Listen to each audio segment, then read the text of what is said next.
예, 출애굽기 26장 15절에서 19절까지 우리 같이 시작. 너는 시띠나무로 성막에 쓸 널판을 만들어 세우되 널판의 길이는 10규빗이 되게 하고 널판의 폭은 1규빗 반이 되게 하며 널판의 한 개에 장부 2개를 내서 서로 가지런히 연결시킬지니 너는 성막의 모든 널판에 그렇게 할지니라. 또 너는 성막에 쓸 널판을 만들되 남쪽을 향한 남편에 20개의 널판을 만들고 20개의 널판 아래 은받침 40개를 만들고 이쪽 널판 아래 두 장부에 맞는 두 받침을 만들고 저쪽 널판 아래도 두 장부에 맞는 두 받침을 만들 것이며. 아멘. 글로 보면 되게 이게 뭐 어떤 그림인가 싶죠. 우리가 뭐 이렇게 실제 모형적인 이런 이걸 실제 만들어서 우리가 이걸 보니까 금방 눈에 이해가 가지만 오늘 글로 읽어서는 여기 지금 글에서 설명하고 있는 것을 하나하나 조각을 만들어야만이 이렇게 됩니다. 지금은 이렇게 영상들이 너무 잘 돼 있어서 제가 신학교 다니고 성막을 배울 때는 인터넷에 이런 게 없었어요. 실제 우리 한국에도 그 강문호 목사님이시라고 성막을 그분이 아주 많은 분들에게 알리기 시작했고 그때 성막에 이런 참 놀라운 비밀이 있구나 하고 많은 이제 분들이 배우러 갔었어요. 근데 이분은 굉장히 열심을 내셔서 여기 나오는 이 글을 실제 이렇게 모형으로 만들었습니다. 저기 성막 있는 기도원이 있어요. 아마 그 경기도 어디 있는 걸로 제가 알고 있는데요. 거기 가시면 이런 모형들이 실제로 이렇게 축소시켜 놓은 곳이 있습니다. 근데 제가 알기로는 이 목사님이 이 성막을 만들기 위해서 돈이 무진장 들은 걸로 알고 있습니다. 여기 있는 이 재료들을 실제 재료들로 썼다고 그렇게 들었어요. 그러니까 없는 거 하나하나 구하기 위해서 굉장히 애를 썼고 실제 이런 모형을 만들어 두어서 많은 분들이 관람을 하러 갔지요. 나중에는 이제 우리가 이제 영상에서 이미지를 이렇게 쉽게 다운받을 수가 있었기 때문에 그렇지.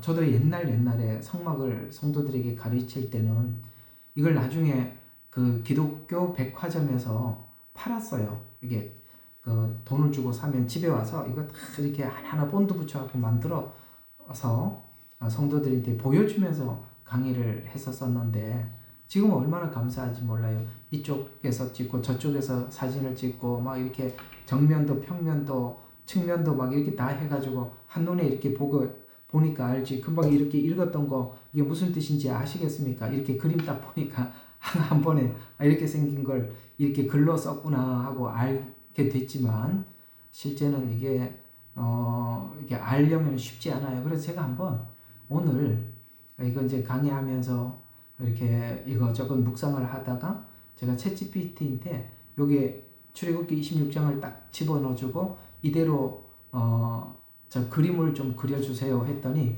완전히 엉터리 그림이 나왔어요. 그래서 야 이거 완전 순엉터리구나 너. 지금 성경에서 말하고 있는 대로 이 글자 그대로 수치를 나타내고 이렇게 하라니까 전혀 아니더라고. 그래서 야 너 이거 너무 믿다간 큰일 나겠다. 내가 한번 테스트를 해봤습니다. 그래서 역시 이게 한계가 있구나. 왜냐면은 얘가 기독교적 가치를 가지고 있는 게 아니라 천주교적 가치, 세상 모든 사람들이 얘기하는 성막을 막 조합해갖고 만들다 보니까 이게 지금 딱 성경에 나온 그대로예요. 근데 이걸 절대 못 만드는 걸 보고 이거 참 그게 바로 한계구나. 그래서 뭐 사전적인 자료를 얻는 데는 그건 참 좋아요. 요즘 옛날에 다 사전을 사가지고 다 책으로 펴고 했었어야 했지만 지금은 그 사전들이 다 인터넷에 올라가 있는 그 찾기가 참 힘드는데 얘가 이렇게 찾아다 주고 그런데 참 큰 도움을 받기는 합니다. 그러나 이런 거 못 만드는 걸 제가 보고 이게 한계구나 싶었습니다. 자, 오늘은 여러분들과 함께 이 출애굽기 26장 15절부터 30절 전체가 다 오늘 지금 여러분들과 하려고 하는 성막에 있는 뭡니까?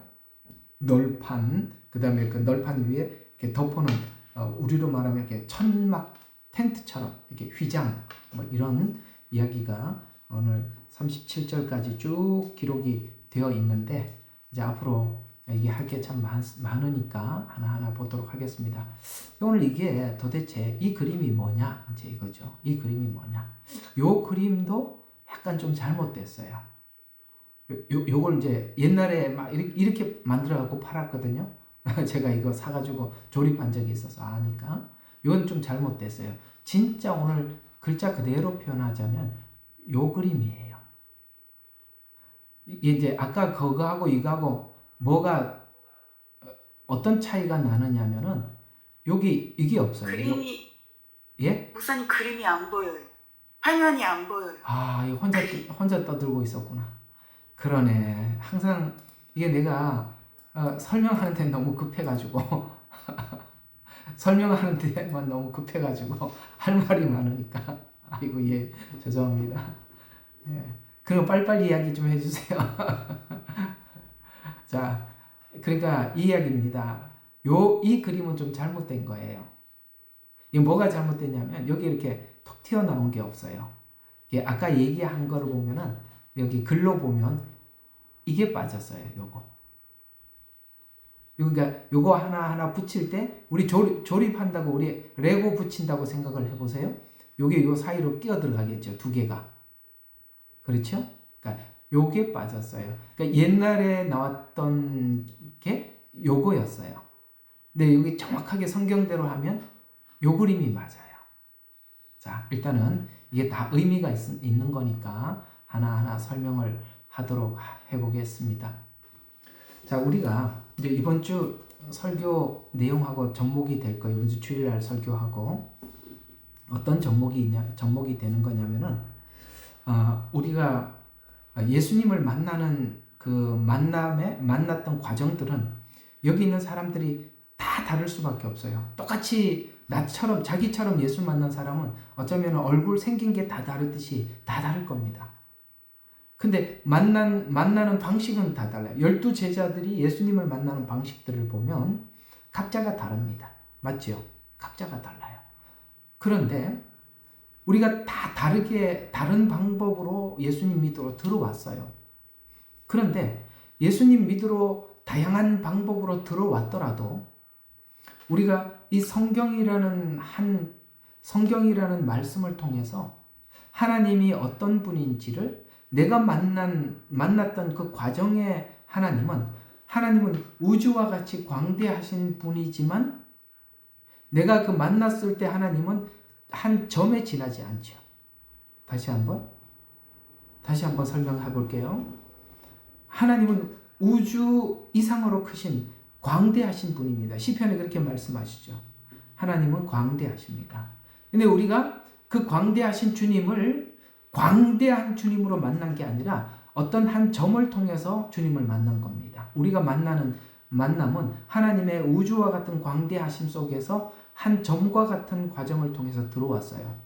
자, 여기서 우리가 한 가지 꼭 주의해야 될 부분이 뭐냐면 내가 어떤 한 점을 통해서 하나님 앞에 들어왔다 하더라도 그 하나님은 여러분이 만났던 그 하나님이 전부가 아니라 하나님의 그 광대하심을 배우기 위해서 우리는 성경 안으로 들어가야 돼요.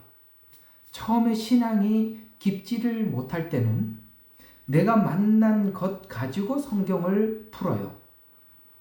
굉장히 오해가 많고 오류가 많습니다. 아셨어요? 어떤 사람들은 말씀을 보다가 말씀의 은혜를 받아서 들어올 수도 있고 어떤 사람들은 하나님께서 은사적 체험을 통해서 들어올 수도 있는데 이 두 사람이 만나면 싸워요. 왜 싸움이 일어나고 충돌이 일어나느냐면 간단한 거예요. 이 사람은 은사를 통해서 왔기 때문에 전부 다 자기가 경험했던 그 은사로 경험했던 그걸 가지고 성경을 다 해지고 보려고 하는 거예요. 그러나 자기가 경험했던 은사는 하나님의 우주 속에 한 점에 지나지 않는데 그걸 가지고 성경을 풀려고 하니 여기는 닫히고 저기는 열리고 이런 현상이 나타난단 말이죠. 또 어떤 사람은 하나님의 말씀을 읽다가 주님을 만난 사람들이 있어요. 어떤 한 성경 구절에 우리가 성경 전체를 다 알고 들어오는 사람들이 아니라 여러분 주님을 만났을 때 성경 구절들이 다 달라요. 맞지요? 우리가 주님을 만났을 때 그 말씀을 만나지는데 그 말씀을 만난 그 말씀이 똑같지 않다는 말이에요. 나는 여기에 은혜를 받고 어떤 분은 저기에서 은혜를 받고 들어왔어요. 그런데 문제는 또 그렇게 들어왔더라도 자기가 봤던 말씀 가지고 성경 전체를 풀려고 하기 때문에 또 틀리는 것입니다. 무슨 말이냐? 어떤 방법으로 들어왔던지 간에 말씀 속에서 하나님의 광대하심에 내가 문을 활짝 열어야 돼요. 내가 그 만난 점의 문을 활짝 찢어서 열어야지 그 점을 계속 가지고 있는 한 아무리 설교를 들어도 여러분하고 제가 다를 수가 있고 아시겠어요? 내가 이해하는 거하고 다르네 이렇게 될 수밖에 없죠. 여러분이 만난 하나님도 하나님의 한 부분이에요. 제가 만난 하나님도 하나님의 한 부분이에요.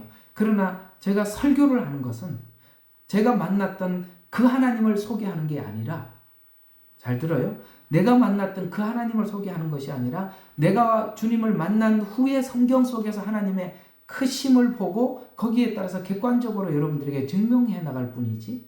저는 옛날에 하나님을 만난 간증이 왜 없겠어요? 있어요. 그러나 그 간증은 뒤로 하는 겁니다. 그거는 별로 중요하지 않으니까.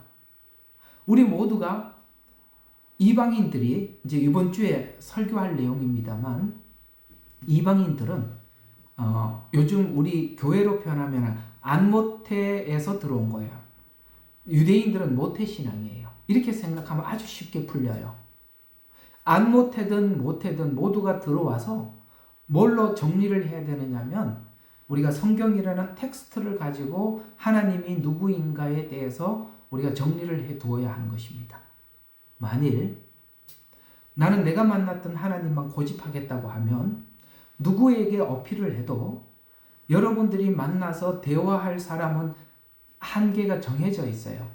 나하고 같은 성향만 만나는 거죠. 그러나 하나님이 어떤 분인지에 대해서 내 말씀을 통해서 우리가 넓혀가야 하고 그 넓은 하나님을 우리 모두가 알아야 될 의무가 있는 것이고 그래서 우리는 성경 다양한 곳에서 하나님이 어떤 분인 줄 배우는 것이죠. 자, 오늘 제가 이 이야기로 시작하는 것은 오늘 성소에 있는 이 널판의 신비로움 때문에 그렇습니다. 오늘 이 성소에 있는 널판에 대해서 배울 텐데 이 널판은 성경 한 권 한 권 한 권, 즉 성경 66권의 한 권 한 권 한 권을 이야기하는 것입니다. 바로 이거죠.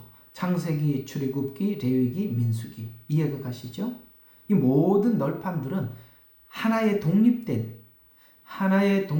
말씀이에요. 창세기는 창세기대로 독립된 말씀이고 창세기를 통해서 하나님이 전하고자 하는 의도가 있는 것이고 출애굽기는 우리가 그 주제를 삼은 것처럼 이스라엘 백성들이 출애굽한 그 과정이 어떤 것인지를 우리가 세상 가운데 살다가 어떻게 하나님 앞에 나오게 됐는지를 설명하게 하기 위한 이야기고 그래서 모든 성경은 한 권 한 권이 하나님께서 우리에게 전하고자 하는 메시지가 있는데 오늘 아까 이게 진짜라 그랬죠? 요 그림이 그 성경은 창세기와 출애굽기가 물론 창세기와 요한계시록이 밀접하게 연결이 되어 있고 예를 들어서 창세기와 말라기도 연결이 되어 있지만 가장 가깝게는 창세기와 출애굽기는 밀접한 연관이 있다는 겁니다.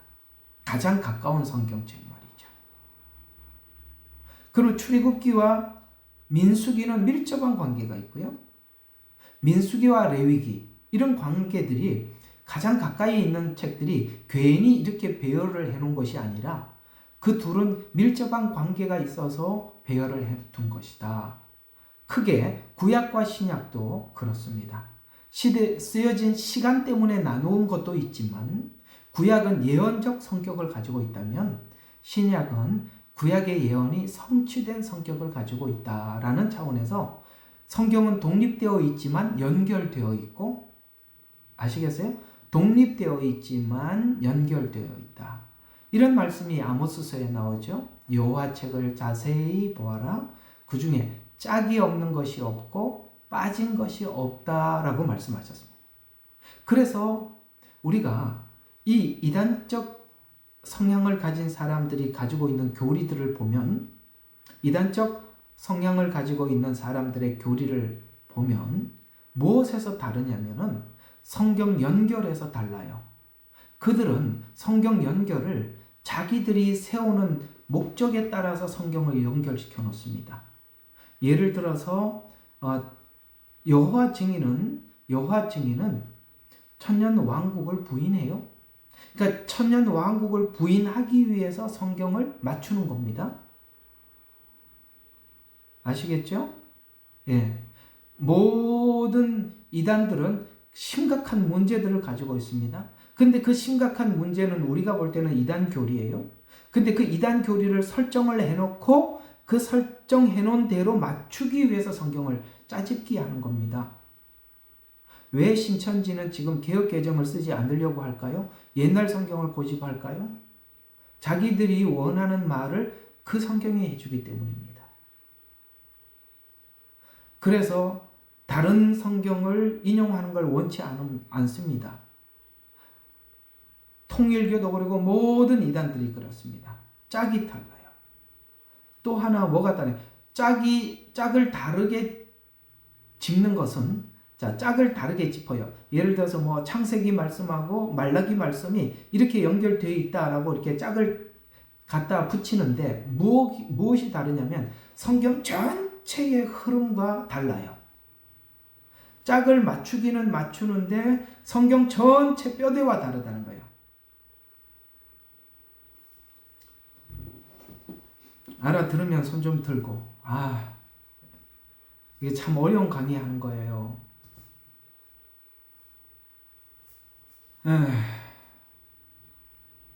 이게 여러분들 중에 중간중간에 하다가 이렇게 빠져나가시는 분들 보면 참 할 얘기들이 참 많은데 최소한 한 3년만 좀 듣고 들으면 안 나가실 텐데 3년을 못 버텨요? 아유, 뭐 3년까지 버틸 것도 없어요. 한 1년만 제대로 정말 정신 차리고 들어도 알 텐데 그 기간을 못 넘기더라고요. 근데 그 사이에 꼭 사단이 틈을 타요. 그걸 빌미로 이렇게 나가는, 그게 어떤 영적 작전이라는 거, 사단이 해방하고 있다는 걸 눈에, 제 눈에는 확고하게 확실하게 보이는데 본인은 잘 모르시더라고요. 이게 지금 여기 있는 이 널판들이라는 것이, 이게 성경 말씀을 보는 눈과 원리를 우리에게 알려주는, 어디에도 이런 원리를 글로서 설명하기가 너무 어려운데 이 그림 하나로 하나님이 다 설명해 놓은 거거든요. 이런 것만 알아도 성경이 어떻게 구조가 짜져 있는지를 여기서 그냥 한눈에 찾을 수 있어요. 이걸 성경은 글로 설명하기가 아주 복잡하니까 그림으로 탁 그려준 겁니다, 하나님이. 자, 그래서 우리 한번 하나하나 좀 살펴보도록 하죠. 자, 여러분, 에베소서에 하나님께서 우리를 구원하신 목적에 대해서 우리를 거룩하고 흠없게 하시려고 구원하셨다, 이렇게 말씀하셨죠. 그러면 우리가 하나님이 이 거룩이라는 말은 구별되다 이런 말이에요. 그러니까 하나님의 사람으로서 구별되어 있다라는 뜻입니다. 흠이 없다는 것은 우리가 완벽하다라는 뜻이 아니라 우리가 하나님 말씀 따라 살 때 흠이 없어요. 아시겠죠? 세상 사람들이 살아가는 방식은 자기 방식이지만 우리는 하나님의 말씀을 따라 살아간다는 데서 거룩합니다. 또 하나는 흠이 없다는 것은 우리가 무슨 왜 흠이 없겠어요?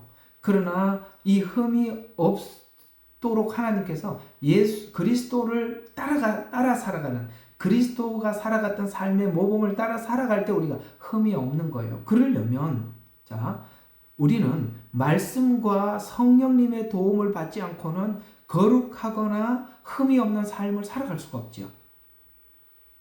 그래서 오늘 이 성소에 들어와 보면 이 성소 안에는 이 세 가지가 있어요. 이 성소에 있는 게 이게 좀 아니고 요게 이제 떡상이에요. 요게 분향단입니다. 여기는 이제 안 보이지만 요게 촛대예요. 이게 이제 말씀을 상징하는 겁니다. 떡상은 떡은 말씀이죠. 근데 이게 분향단은 기도를 상징하는 겁니다. 이게 이제 촛대는 뭐를 의미하느냐면 우리가 세상에 빛된 삶을 이야기하는 것입니다. 우리가 세상에 빛된 삶을 살기 위해서는 필연적으로 말씀과 기도에 도움을 받아야 되죠. 그러면 말씀이 있고 기도만 있으면 되는 것이 아니라 말씀을 정확하게 우리에게 이해시켜주는 성령님의 도움은 필연적이라는 거죠. 성경은 분명히 이렇게 말씀하고 있어요. 성경은 분명히 이렇게 말씀하고 있어요. 디모데전서 4장 5절에 보면 말씀과 기도로 거룩하여진다 이렇게 말씀하고 있습니다. 그러면 하나님은 말씀을 우리에게 하실 때 사람을 통해서 말씀을 하셨지만 그 글을 성경을 기록한 사람은 성령의 감동에 의해서 기록을 했습니다. 그러면 성경의 저자는 분명히 누구냐? 우리는 성경의 저자 그러면 바울 서신이면 바울 이렇게 이야기하는데 우리가 원래 원칙대로 보면 성경의 저자는 성령님이십니다. 왜요? 사람들은 성령의 감동에 따라서 쓴 자에 불과하지. 아시겠어요? 그것을 감동시키신 분은 성령님이시기 때문에 그렇습니다. 저자가 성령님이시다 보니까 창세기도 누구 이야기죠? 예수님 이야기. 출애굽기도 예수님 이야기. 열왕기, 상도 예수님 이야기. 예언서도 예수님 이야기. 시편도 예수님 이야기가 되더라는 거예요. 시대도 다르고 배경도 다르고 성향도 다르고 그 다음에 어떤 문학적 실력도 다 다른데 내용이 전부 다 똑같아요. 한 주인공이. 그래서 예수님이라는 것이죠. 왜 그렇게 일치할 수 있느냐? 그럴 수밖에 없죠. 저자가 한 분이시니까 그런 거예요. 자, 우리가 한번 이런 생각을 해봐요. 이런 생각을 한번 해보자고요. 어떤 사람이 장편 소설을 쓰다가 다 못 쓰고 죽었어요. 그럼 이제 그 미완성된 장편 소설을 다른 사람이 쓰려고 그 다음부터 썼어요. 근데 그 사람도 다 쓰지 못하고 또 죽어버렸어요. 그 다음에 C라는 사람이 또 등장을 해서 계속 적었어요. 근데 이제 우리가 그 책을 읽는 구독자예요. 그 읽다가 보면 분명히 여기까지는 어떤 그 A라는 작가의 성향이 나타나는데 그 다음부터는 아무리 봐도 뭔가 다른 사람이라는 걸 느껴지죠. 근데 성경의 신비가 뭐냐? 전혀 다른 시대, 다른 배경, 다른 직업. 이런 사람들이 글을 썼는데 전부 다 주인공은 바뀌지 않더라는 거예요. 왜 주인공이 바뀌지 않죠? 성령님이시기 때문에 그렇습니다.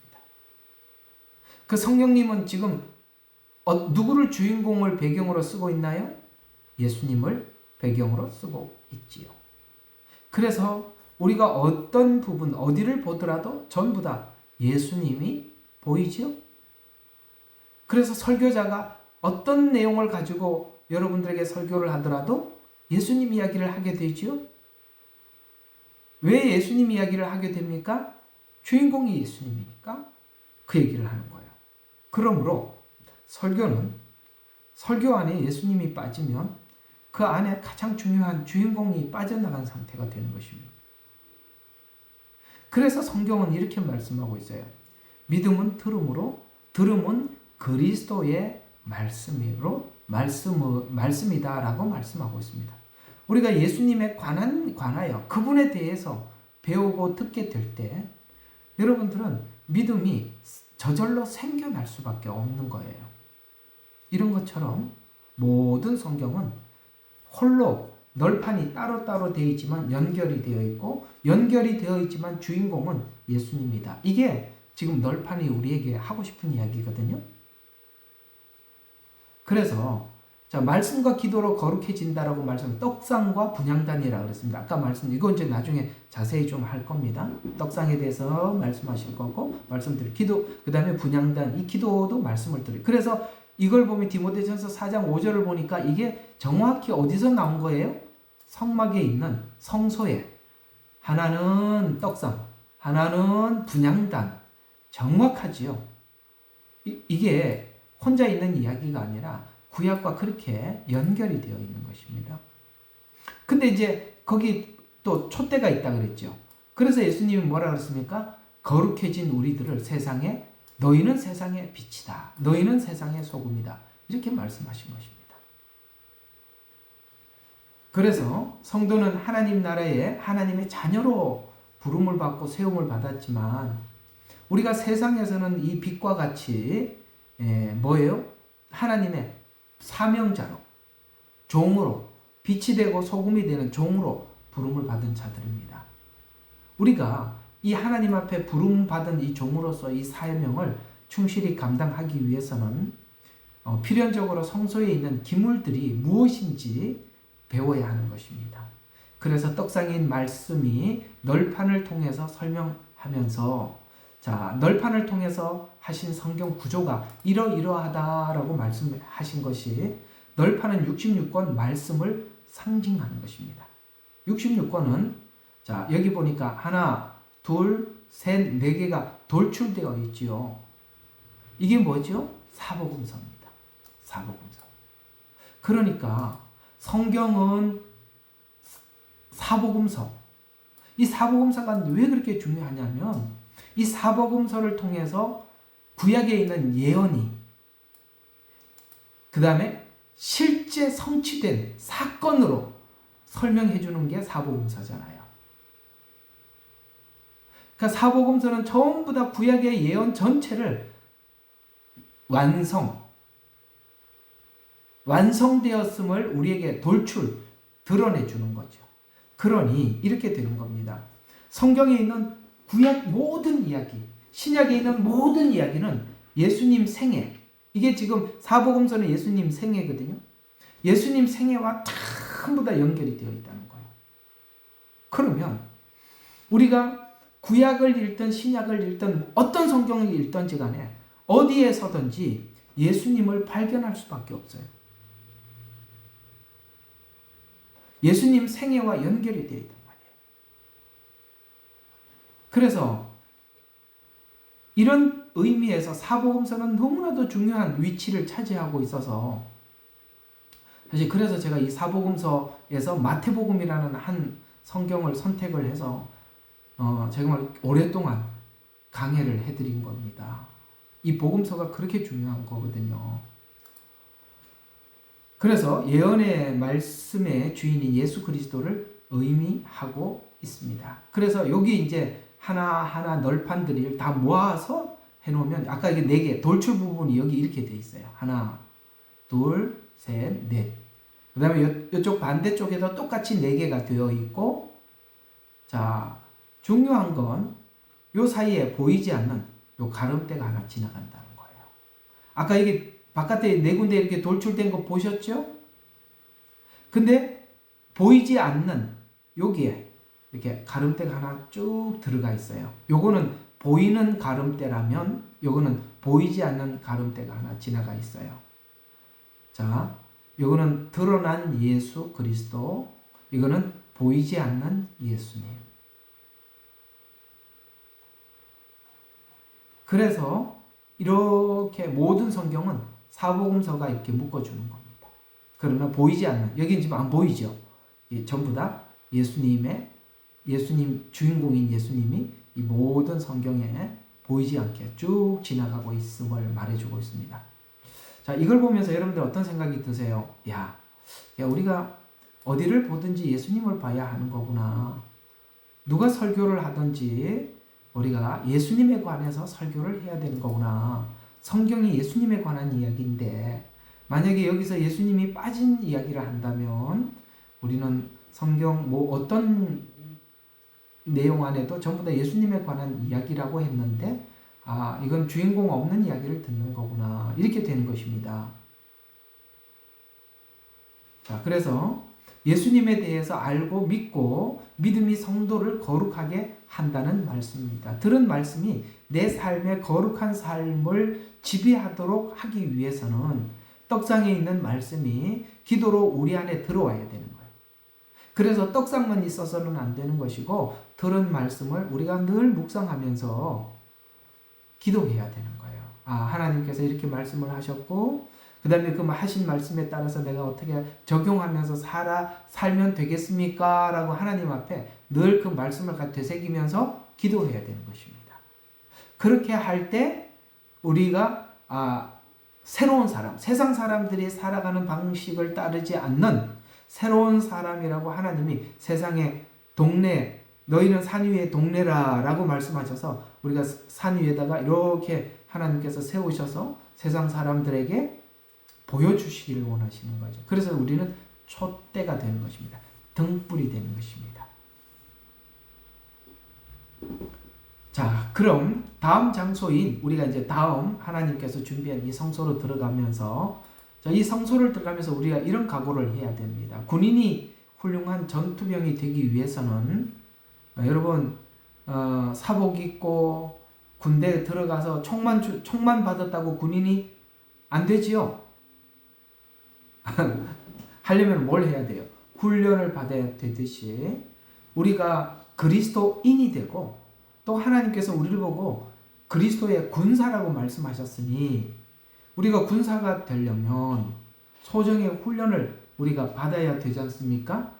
그런 것처럼 우리가 훈련을 이수하고 그 다음에 각자 하나님 부르심의 보직을 받아서 임무를 사명을 완수하여 군인들이 영광을 하나님께 돌리듯이 우리도 하나님 나라의 군병이 될 자격을 얻어서 사명이 있는 성소로 들어가서 우리가 한번 우리에게 하나님 우리를 부르신 사명 뭐지요? 말씀을 전파하고 세상에 빛이 되고 그 다음에 각자가 하나님 부르심이 다 다를 수 있으니까 거기에 따라서 우리 하나님 앞에 나가야 하겠습니다. 자, 그러면 일단은 이 명칭부터 하나 살펴보도록 하겠습니다. 이 성소라는 이름이 원어로 보면 호데시라고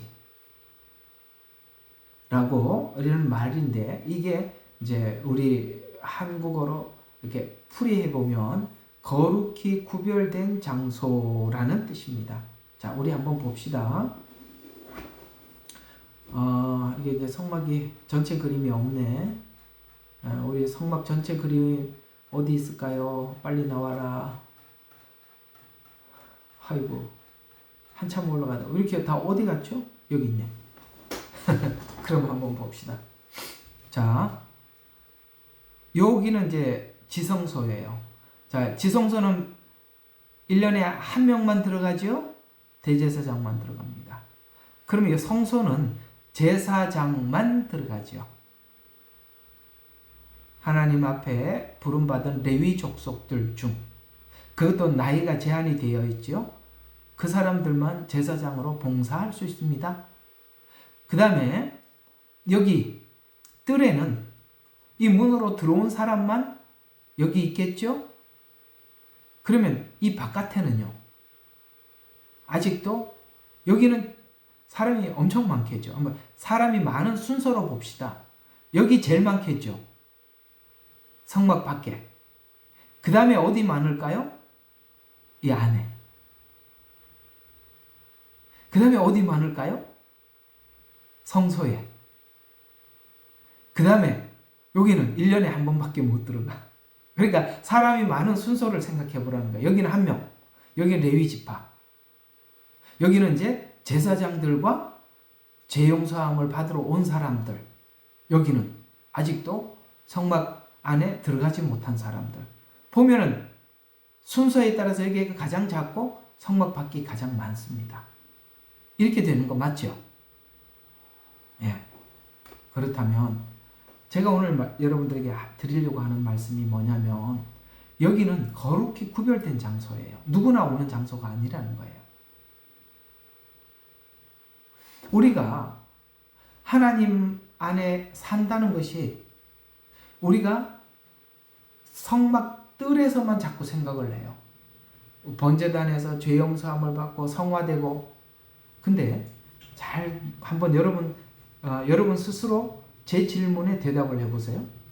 내가 예수님을 믿고 거룩한 성화된 삶을 살려고 이게 내가 하나님 앞에 그리스도 안에서 이렇게 새로운 삶을 변화된 삶을 살면 자연스럽게 하나님께서 우리에게 요구하는 것이 들려요? 아무 느낌이 없어요. 설명을 어렵게 했나요? 내가 하나님 앞에 거룩한 삶을 살려고 하나님 앞에 이렇게 몸부림치면서 살다 보면 내가 그냥 나 혼자 이렇게 몸부림치면서 살다가 그냥 천국 가는구나 라는 생각이 드세요? 아니면 하나님이 나에게 뭔가 요구하고 부르시는 게 있다라는 생각이 드세요? 어떠세요? 그냥 혼자 그렇게 성화되다가 가는 거예요? 아니면 하나님 뭔가 좀 나를 통해서 하실 일이 있는 것 같다 이런 생각이 드세요? 분명히 그게 오게 돼 있거든요. 얘야, 나를 위해서 이거 좀 해주지 않을래? 이런 마음이 드는 게 이상한 게 아니라 자연스러운 거거든요.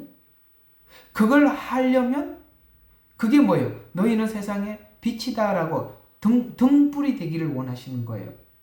그러려면 우리가 말씀과 기도로 거룩해지려고 몸부림치다 보면 하나님께서 오늘 이 빛된 사명, 이 사명에 대한 부르심을 우리가 느끼게 되더라는 것이죠.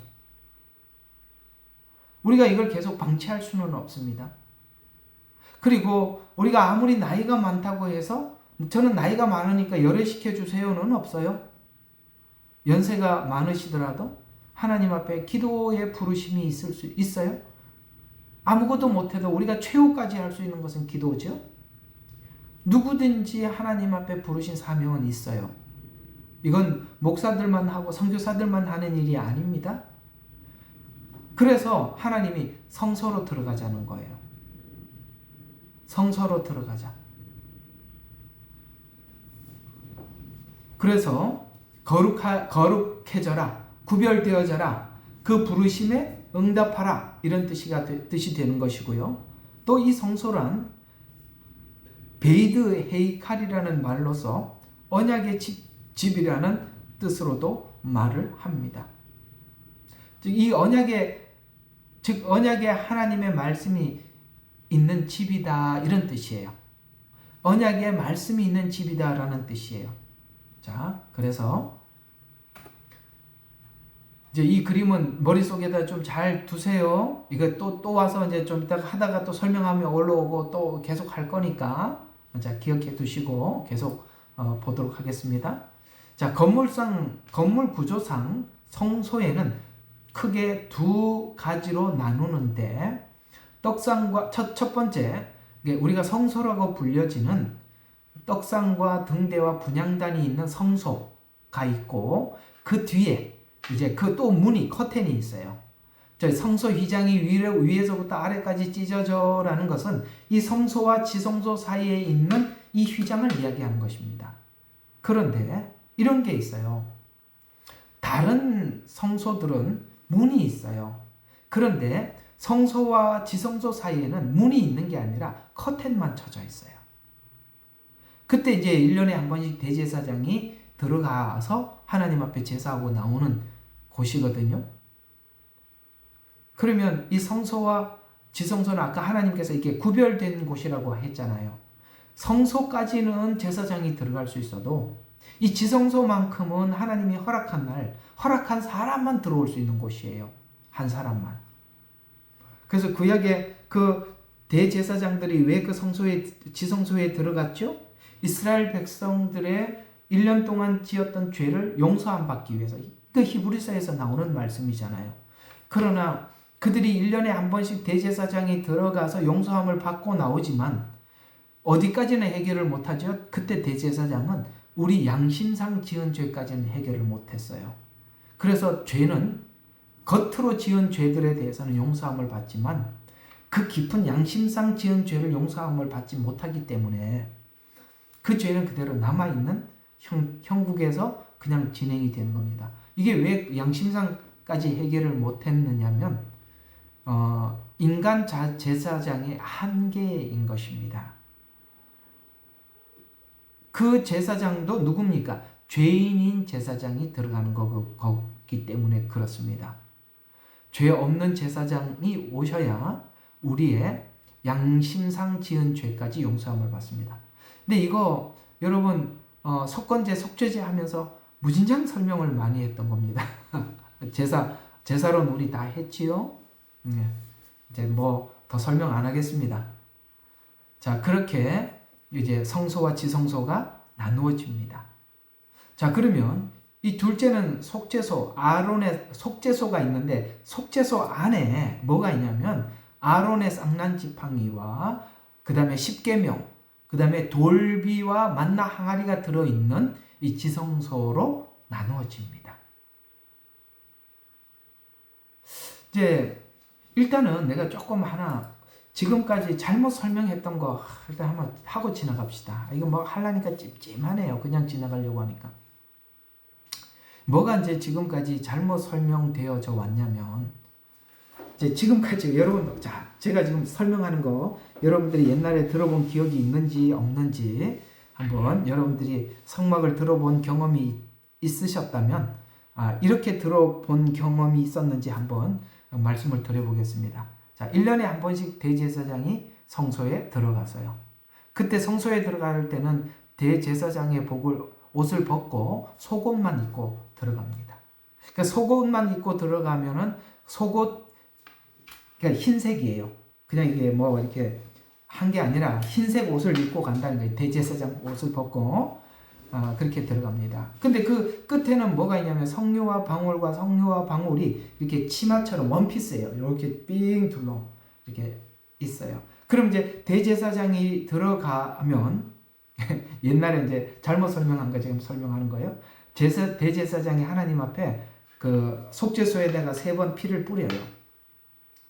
그리고 이제 들어가기 전에 어떻게 하느냐면 뒷걸음 쳐서 커튼 뒤에다가 향을 잔뜩 피우는 겁니다. 여러분, 이게 천주교 제사가 그렇게 지금 예배 드리는 거예요. 향을 이렇게 하는 게 그 구약 그 제사를 하고 있는 거예요. 예, 참 웃기죠? 하나님 이게 하지 말라 그랬는데 하고 있어요, 지금. 그래서 이제 이렇게 뒤로 보면서 앞으로 안 봐요. 뒤로 봐요. 사실 어차피 아무도 안 보여요. 거기는 빛도 없고 아무것도 없습니다. 완전히 커튼이 쳐져가지고 빛이 일절 안 들어오는 곳이기 때문에 안 보여요. 그러나 거기다 이제 향을 피웁니다. 그다음 향이 가득 차면 그때서야 대제사장이 뒷걸음질해서 들어가서 이제 그 속죄소 앞에 돌아서서 그 정할지어다 하고 3번 피를 뿌리고 나옵니다. 자, 그때 아마 여러분 이렇게 들었을 거예요. 3번 뿌렸다가 대제사장이 죄 용서함을 못 받으면 거기서 죽어서 다리에다가 끈을 묶어가지고 끌어냈다. 혹시 그렇게 들어본 적 없으세요? 안 들어보면 정말 다행이고 들어보면 이상한 겁니다. 잘못 들은 겁니다. 그런 말은 없어요. 그 누가 만들어내고 지었는지 전혀 근거가 없습니다. 그 안에 들어가서 대제사장이 죽은 적이 없답니다. 근데 뭘 끈을 만들어서 끄집어내고 말고 합니까? 그런 게 이제 하나 잘못된 거고, 또 하나는 이제 나중에 이제 지성소 안에 법궤를 공부할 텐데, 법궤에 대해서 히브리서에서 나온 말씀과 출애굽기에 나온 말씀이 서로 달라요. 어떻게 다르냐면 오늘 여기 속죄소 안에 뭐가 있다 그랬어요? 아론의 쌍난 지팡이. 자, 요거는 뭘 상징하느냐면 그 당시에 이 지팡이는 그 뭡니까? 성령님을 상징했어요. 이렇게 방향을 지시하는. 지팡이는 성령님을 상징하고 있고, 십계명은 율법을 주신 하나님을 상징하고 있어요. 이 상징성에 대해서 좀 이해를 하셔야 돼요. 그 다음에 거기 들어있는 만나는 생명의 떡인 말씀인 예수님을 얘기하는 거예요. 그러니까 이게 삼위일체 성부, 성자, 성령님을 이야기하시는 거예요. 그런데 하나님께서는 이 법계를 설명할 때 두 가지는 집어넣고 한 가지는 그 법계 앞에 두라고 이 오경에는 그렇게 말씀하셨어요. 그럼 그 법계 안에 들어가야 될 것이 뭐냐면 십계명. 그 다음에 이 갑자기 만나 항아리를 집어넣고 아론의 쌍난 지팡이는 그 법계 앞에 두라 이렇게 나온 걸로 알고 있어요. 내가 지금 확실하게 읽어보지 않고 그래서 십계명은 분명히 거기다 집어넣으라 그랬어요. 이것은 감춰져야 하기 때문에 그랬어요. 근데 이제 이 아론의 쌍난 지팡이는 앞에다 두었어요. 하나님을 증거하는 증거니까. 이해가 가죠?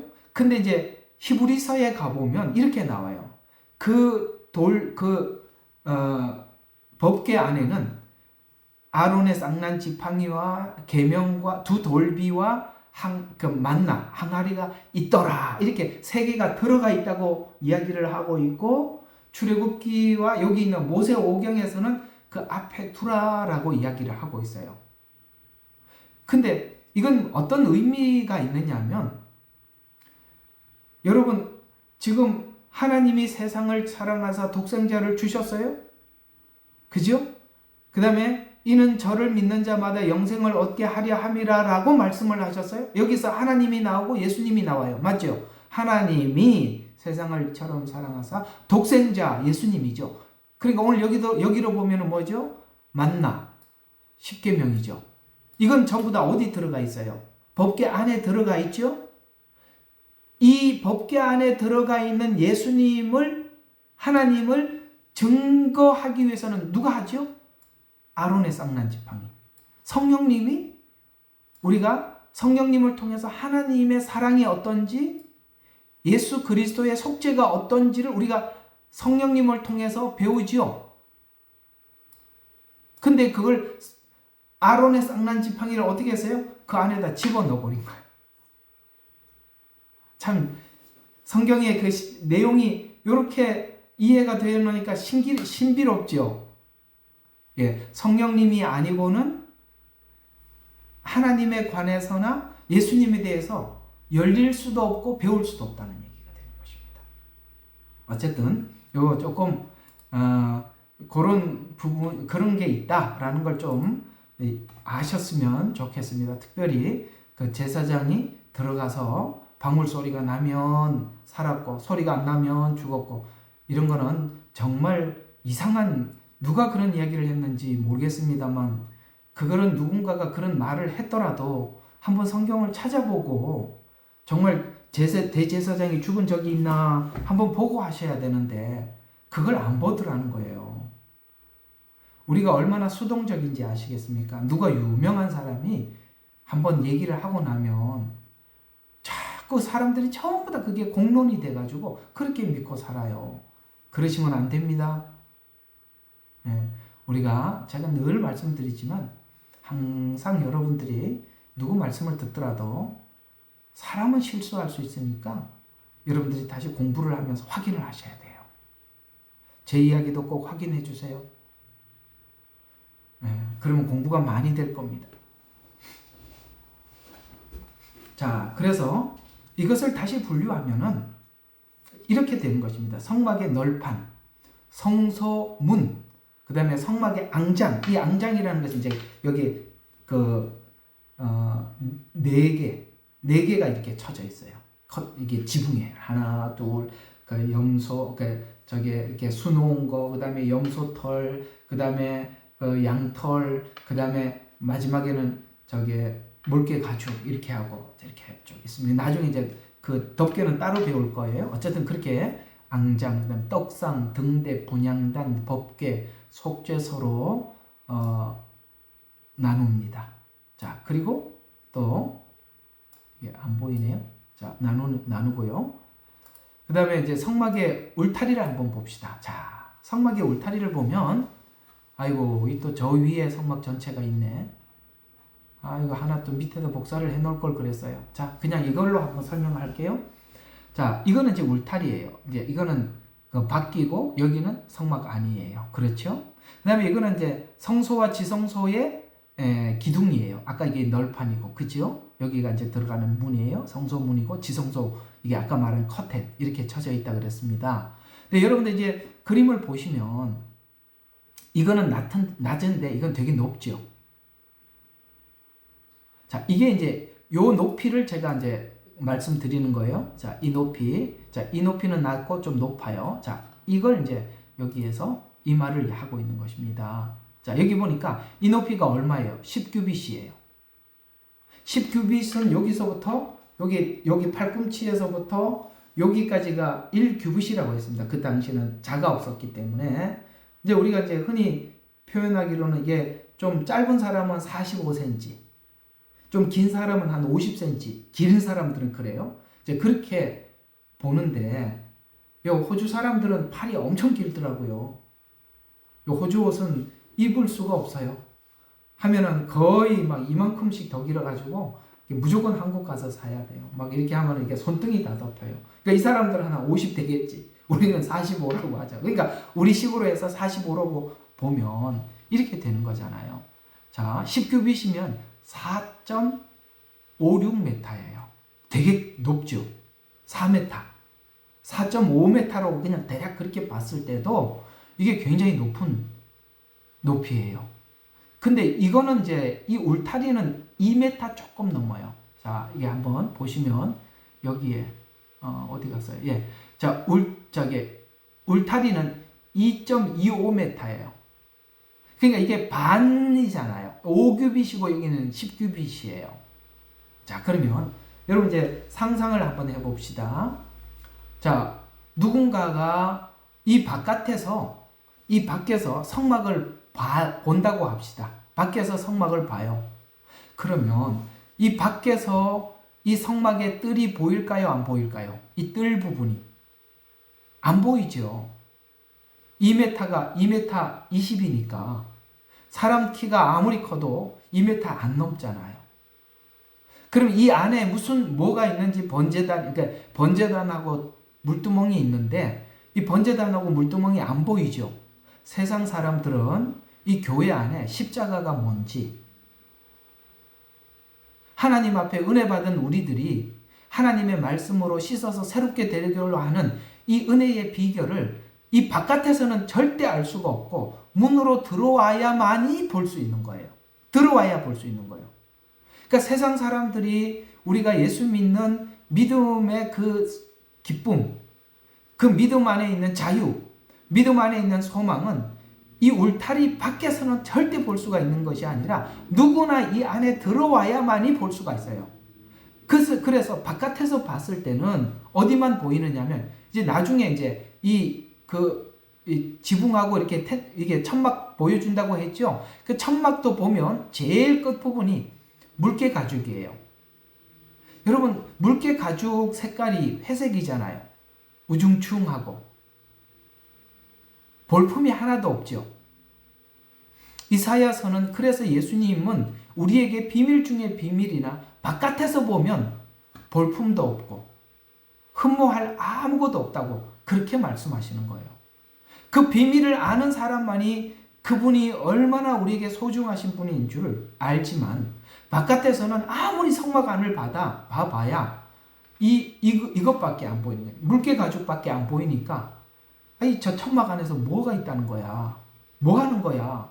왜 예수 믿는 거야? 왜 교회 다니는 거야? 왜 믿어야 한다는 거야? 이런 말을 할 수밖에 없는 거예요. 이거는 들어온 사람만이 볼 수 있는 것입니다. 그래서 이 높이가 가지고 있는 의미가 그거예요. 아시겠죠? 울타리 밖에서 이 울타리 안을 들여다볼 수가 없어요. 그래서 이게 높이가 가지고 있는 비밀이 그런 것입니다. 그래서 성막 울타리 높이는 5규빗, 그 다음에 성소 안에 있는 널판의 높이는 10규빗. 이렇게 여러분 알고 계시면 되겠습니다. 자, 그 다음 오늘 읽었던 이 널판은 재료가 뭐냐? 조각목에, 조각목은 그 사막에 널려 있는 나무라고 했어요. 조각목에 금으로 싼 널판이에요. 그리고 이 받침은 은으로 만들었다. 이 그림이 이거예요. 간단해요. 자, 요거예요. 조각목에다가 금을 입히고 밑에는 은 받침대, 요렇게 여기 촉이 두 개가 있죠. 촉 두 개. 요 촉 두 개를 끼우면 돼요. 레고 하듯이 이렇게 끼워서 이렇게 딱 세우는. 그래서 세워놓으면 어떻게 돼요? 이렇게 되죠. 여기 은, 요거는 금, 조각목에 금으로 싼 것. 이렇게 되는 겁니다. 자, 그래서 이 모양을 보면 성막의 골격은 널판으로 되었는데, 자, 북쪽에 20개, 남쪽으로 20개, 서쪽에 8개. 자, 요게 이 말이에요. 20개. 이쪽으로 20개, 여기가 8개. 총 48개. 이렇게 되는 거예요. 성경은 66권. 여기는 48개. 개수의 포인트가 있는 것이 아니라 이것이 각 성경이라는 것에 의미가 있는 것입니다.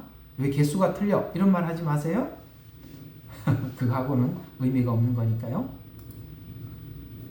자, 널판의 한 개의 크기는 길이가 10규빗, 넓이가 1규빗 반. 되게 크죠. 이 넓이가 작아 보이지만, 이게 모형이니까 작아 보이지만, 한 규빗이 여기인데 이만큼인데 한 규빗 반이니까 67이면 3뼘.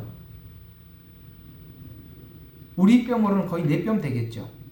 4뼘 조금 안 될 거예요. 제가 한 18 정도 나오니까 4뼘이면 이거 한 되게 큽니다. 근데 이걸 전부 다 금으로 감싸려면 금도 엄청나게 많이 소요되겠죠. 그래서 이 금으로 쌌던 이 금은 어디서 생긴 금이냐? 애굽에서 이스라엘 백성들이 나갈 때 애굽에 있던 사람들이 금, 은, 폐물 이런 것들을 이스라엘 백성들에게 주었어요. 그래서 하나님께서 성막을 지을 때 거기 은금 폐물을 가지고 오라 라고 했어요. 그래야 이게 금으로도 감싸고 은 받침대도 만들고 그럴 수 있잖아요. 근데 이 사람들이 너무 많이 가져와서 나중에 모세가 가져오지 마라, 그만 가져오라고 막 그럴 만큼 그들이 이 성막을 짓는데 헌신을 했어요. 우리가 하나님 앞에 이렇게 하나님이 원하는 일들을 할 때 여러분들이 하나님 앞에 이렇게 물질을 내놓고 시간을 헌신하고 이러는 거 정말 하나님 기뻐하시는 것입니다. 아시겠습니다? 교회 가니까 돈 달라 그러더라. 야, 정말 뭐 유치하게 우리 그런 얘기 하지 맙시다. 언제 교회에서 돈 달라 그랬어요? 주를 위해서 뭐 할 게 있어서 얘기한 거지. 정말 우리가 정말 이상한 데만 자꾸 이렇게 그러면 안 돼요. 헌금도 하셔야 은혜가 돼요. 우리가 어디든지 마음이 있는 곳에 물질이 있다고. 예? 우리가 다 마음이 있으면 물질도 내놓게 되어 있어요. 나는 맨날 그냥 은혜만 받고 헌금하라는 얘기 하지 마라. 그러면 은혜가 안 돼요. 자, 그래서 넘어지지 않도록 하기 위해서 고정키 위에서 띠를 만들었는데, 아까 이제 외부로 4개, 한 개가 내부로 막대 모양의 띠를 끼울 수 있도록 구멍이 나 있는데, 이게 서쪽, 남쪽, 북쪽, 동쪽은 아니에요. 왜냐하면 동쪽은 문이니까. 이제 우리가 이렇게 그림을 보면 이쪽은 동쪽이에요. 그러니까 이러면 여기가 뭐죠? 서쪽이 되겠죠. 동이니까 서쪽, 남북 이렇게 되나요? 이렇게 되는 것입니다. 그렇게 돼 있는데, 자, 이렇게 전체 가름대가 몇 개인지 한번 봅시다. 보여주지 말고 물어야 되는데, 다 봤네. 15개입니다. 생각하면서 같이 해야 좋은데, 그죠? 자, 돌출된 데가 세 군데니까, 그죠? 동쪽 빼고, 세 군데니까, 4개가, 돌출된 데 4개 들어갔으니까 총 12개죠. 근데 보이지 않는데 한 개씩 들어갔으니까 3개 하니까, 3개죠. 그래서 총 15개가 됩니다. 자, 그 다음, 그리고 널판 밑에 두 촉, 아까 그제 은이 있었잖아요? 촉이 있는데, 은으로 받침을 만들어서 두 촉에 각각 하나씩 끼우게 되었는데 은 받침대는 모두 계산을 해보니까 몇 개죠? 총 48개잖아요. 20개, 20개, 8개니까. 제가 이거 괜히 하는 게 아니라 여러분들이 머릿속에 아예 그림을 집어넣으라고 제가 계속 반복하는 거예요. 근데 밑에 두 촉이 있었다 그랬잖아요. 두 촉. 은인데. 그래서 총 96개다. 다 이게 의미가 있어요. 자, 그럼 우리 옛날에 성막하기 전에 외우라 그랬던 거 한번 외웁시다. 자, 금은 뭐라 그랬어요? 믿음, 신성. 은은 뭐라 그랬죠? 왜 금이 믿음, 신성이죠? 너희 믿음이 금보다 귀한 것 같이. 금이라고 했습니다. 그래서 상징적으로 금은 변함없음, 변하지 않는다라는 차원에서 믿음이라 이렇게 표현을 하고 있고요. 은은 뭐죠? 속전, 속죄. 요셉이 은 30에 팔렸어요. 예수님도 가룟 유다가 은을 받고 팔았죠. 그래서 속전, 우리가 전에 배웠죠. 조강욱은 뭐라 그랬죠? 우리의 인성. 우리의 인성. 그래서 하나님은 자, 이거는 이제 하나의 교회라는 의미도 되지만, 말씀이라는 의미도 되지만, 이 널판은 교회 성도 각 개개인을 상징하기도 합니다. 그래서 우리는 예수 그리스도 안에서 한 널판이에요. 그래서 우리가 서로 쫙쫙쫙쫙 이어져 있는데, 교회는 반드시 이 성도와 성도 사이는 널판과 같은 관점 안에서 우리가 하나가 되어 있어야 돼요. 예를 들어서 우리는 예수 그리스도라는 이름 안에서 하나가 됐을 때 그것이 진짜 교회가 되는 것이지, 우리가 만약에 교회가 그러니까 예수 그리스도와 관계없이 서로 이해관계 속에서 교회가 하나가 된 것, 프로그램 때문에 하나가 된 것, 교회 각자의 유익 때문에 하나가 된 교회는 그건 교회가 아니라 무너질 수밖에 없는 교회고, 널판 하나하나가 성도들인데 이 성도들이 예수 그리스도 안에서 서로가 하나가 되었을 때 그게 참 교회라 이 말이에요. 여기 있는 조각목은 우리를 이야기하는, 각 개개인을 이야기하는 거예요. 우리 각 개개인이 예수 그리스도를 믿는 금으로 믿음으로 싸서, 아시겠어요? 예수님의 속전으로 우리가 하나님의 자녀가 되어서 복음 안에서 우리가 통일된 가치를 가질 때 이게 견고한 교회가 되는 거예요. 여러분, 교회에서 우리가 성도들을 만날 때 성도들을 향해서 뭔 기대를 하지 마세요. 그러면 하나님이 시험을 주셔요. 시험 받게 해. 성도들에게 대해서는 아무런 기대를 하지 마세요. 그죠? 주님 안에서 같은 신앙을 고백하는 한 형제 자매, 우리가 함께 가는 자, 이렇게 생각을 하면 참 좋아요. 저한테도 어떤 기대도 하지 마세요. 설교할 때만 보세요. 설교할 때만 보세요. 우리가 사람에 대해서 기대를 하면 기대한 만큼 반드시 시험이 오는 것입니다. 제가 너무 많이 경험해서 그래요. 아무리 잘해도 저는 사람들에 대해서 하나님 앞에 기대하지 않으려고 그래요. 왜냐하면 반드시 사람에 대해서 기대를 하면은 하나님께서 엄청나게 책망을 하시더라고요. 관계를 깨트리 상처를 주든지 그러더라고요. 너무 여러분 그걸 경험을 했어요. 저한테도 기대하지 마시고 여기 있는 누구도 저 사람 괜찮다 절대 기대하지 마세요. 우리는 서로가 함께 부족함을 끌어안고 예수 그리스도 안에서 같은 고백을 하기 때문에 우리가 그 천성을 향해서 삼겹줄이 끊어지지 않는다고 했으니까 함께 붙잡고 그저 약한 성도들 붙잡고 함께 갈 뿐이에요. 당신 말이야 그럴 줄 몰랐는데 그 얘기 안 하려면 기대하지 말라고. 뭘 그럴 줄 몰랐어요. 다 있어요. 뭐가 없겠어요. 오케이? 기대하지 맙시다. 그저 우리는 사랑해야 될 형제일 뿐인 것입니다. 속전 위에서 우리가 금으로 감쌌기 때문에 귀하게 보이는 거예요. 우리가 믿음이 있으니까 서로 귀해 보이는 거지. 그 금 뺏겨지고 나면 너 집이 어디냐 그러면 광야요. 광야에서 뭐 했냐 그러니까 이때까지 바람 맞으면서요. 옹이 막 그냥 꼬이고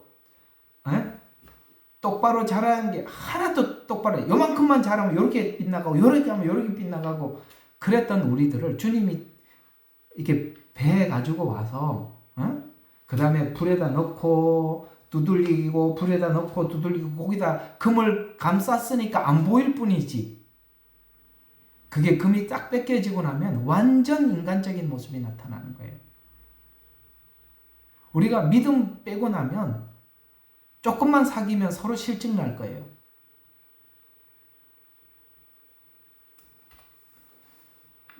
자, 그리고 모퉁이는, 자, 이게 좀 중요해요. 자, 모퉁이는 벌어지지 않도록 겹쳐 세우게 되어 있어요. 근데 이 그림을 아무리 찾아도 없더라고요. 이게 참 중요한데. 그러니까, 우리가 이제 널판 이렇게 평지로 이렇게 갈 때는 그냥 이렇게 세우면 돼요. 그죠? 근데 문제는 여기가 가름대가 여기서 끝났잖아요. 이게 기역자가 이렇게 디귿자로 이렇게 한꺼번에 묶어주는 게 아니거든요.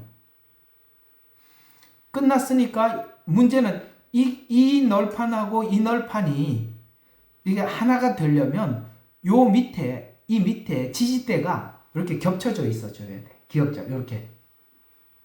이 그림이 없었어요. 이해가 가죠? 이렇게 해야만이 서로가 맞물려서 넘어지지 않잖아요. 이거 어디서 읽어본 성경 아니에요?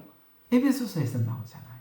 예수님이 모퉁이들이 돌이 되셔서 너희와 저희를 하나로 만드사. 요 지점이 그 지점이에요. 자, 여기까지만 좀 시간이 많이 갔네요. 여기까지만 좀 하고 이제 이 모퉁이 돌 재밌었던 성경의 일화가 아니라 그 예언 안에 있었던 이야기 하나 하고 이제 오늘 마치도록 해보겠습니다. 이스라엘 백성들이 성전을 짓는데 이제 밑에서 전부 다 돌을 다듬어 가지고 성전을 지기 위해서 이렇게 끌어올려요. 그러면 이제 위에다가 이제 그 성벽에 벽돌을 이렇게 하나 이렇게 놔요. 돌이 그때 여러분 옛날에 그 성은 돌로 쌓잖아요. 그 쌓아요. 근데 밑에서 이제 돌을 올려주면 위에서 석수장이들이 쌓고 하는데 이상하게 생긴 돌이 하나 올라온 거야. 이상하게 생긴 돌이. 그래가지고 이거 말고 이 돌 말고 다른 돌하고 그 돌을 굴려버린 게 저기 그 뭡니까? 그 골짜기까지 굴러 내려가 버린 거예요. 이게 성경에 이렇게 나와 있어. 너희들이 버린 돌이 모퉁이 돌이었다. 그게 예수님을 버린 이야기예요. 생긴 게 이상하잖아. 자기들이 맞지 않는 메시아라는 거예요. 참 이게 그냥 나온 말이 아니거든요. 그래서 이제 오늘 이야기가 이렇게 되는 겁니다. 이것은 성경 각본을 이야기하기도 하고 성도 한 사람 한 사람을 이야기하기도 해요. 그러나 우리가 전부 다 통일된 시선, 통일된 방향, 통일된 행동을 할 수 있는 것은 우리가 예수 안에서 하나이기 때문입니다. 아시겠죠? 근데 이게 우리가 왜 이걸 통일시킬 수 있었을까요? 바로 예수 그리스도라는 이름 안에서 우리가 통일될 수 있었던 것입니다. 또 이 한 벽이 이방인의 벽이라면 이 벽은 유대인의 벽이에요. 이게 전부 다 서로 한 벽으로 남아 있었던 우리들을 주님이 보이지 않는 모퉁이 돌이 되셔서 이 벽과 이 벽을 연결시켜서 하나가 돼. 이게 바로 완유맨 한세서. 이게 에베소서 말씀이에요. 그러니까 우리가 자꾸 글로만 보니까 오해가 많아요. 여기 말에 오해가 있고 저기 말에 오해가 있어요. 이 그림 하나로 하나님이 한 방에 끝낸 거야. 사실 이게 신학적으로 사람들이 자꾸 엄한 소리 하는 게 사실 이런 기본들이 없어서 그래. 이 기본. 이게 참 기본이에요. 이 그림으로 보는 기본이에요. 글로는 서로 간의 주장이 다를 수 있어요. 그러나 그림 안에 들어오면 정확하게 여기서 부인할 수가 없는 거예요. 그런 차원에서 우리가 성막을 하는 겁니다. 잘 배우시면 여러분들이 여기에서 하나님 주신 많은 지혜가 여러분들과 제 사이에 또 우리 모두에게 생기게 될 줄로 믿습니다. 자, 우리 잠시 기도하고 오늘 마치도록 하겠습니다. 우리 한번 기도합시다. 사랑의 하나님 아버지, 은혜를 감사합니다. 오늘도 주신 말씀 진심으로 감사합니다. 주님께서 저희들에게 주신 은혜를 마음에 새깁니다.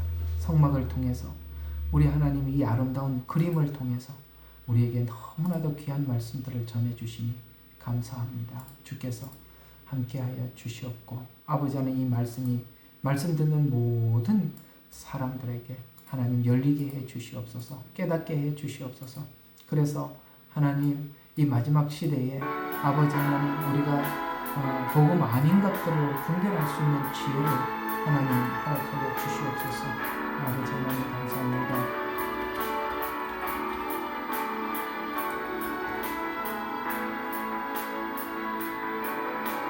아버지